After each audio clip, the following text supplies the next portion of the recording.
Hello and welcome to my blog. It's a good time, given the election is around the corner, to just focus in on what that may bring for contractors, not necessarily around mortgage funding per se, but about what it means in your pocket from a tax point of view. Tomorrow we will have the last pre-election budget from George Osborne, and it's interesting to see whether he can actually deliver anything to try to win some votes, given his reputation for being financially responsible. If we start with the potentially quick wins for contractors from a taxation perspective, inheritance tax, one of the biggest bugbears of a lot of contractors. It's a threshold that has been set at £325,000, over which everything is taxed at 40% on the death of someone, and all of their estate falls into that bracket. So it's been long seen as putting the brakes on aspirations of contractors to accumulate wealth, given what can happen after their passing.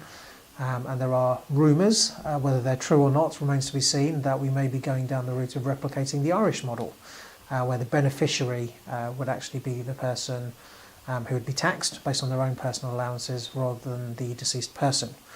Watch this space on this one. It's something that hasn't changed for a very long time, and it would certainly be a headline grabber if this were the one that were to be altered by George Osborne.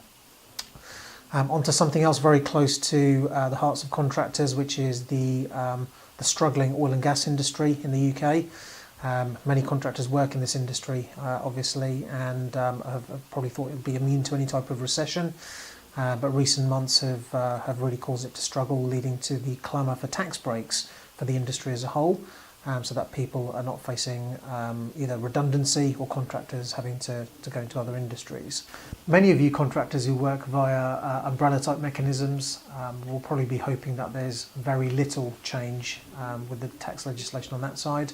There are rumours that subsistence expenses and travel expenses may again be reviewed as part of the overall shake-up, but one would hope that this would be pushed into future budgets, given the priorities of trying to curry favour with the electorate with this particular budget. The one that will potentially benefit everybody, not just contractors, is a further nominal increase in the nil tax rate band of income tax, to be increased from £10,600, which is what's going to change to very soon, to be upped by a further £200. So even that only means an extra 20 quid in our pockets over and above the pending increase. It all helps, and there are far more out there who will benefit from that than just contractors. So watch this space. Let's see what unravels tomorrow. Good luck to everyone. Hopefully you do benefit in some way from the budget. I'll see you again next month.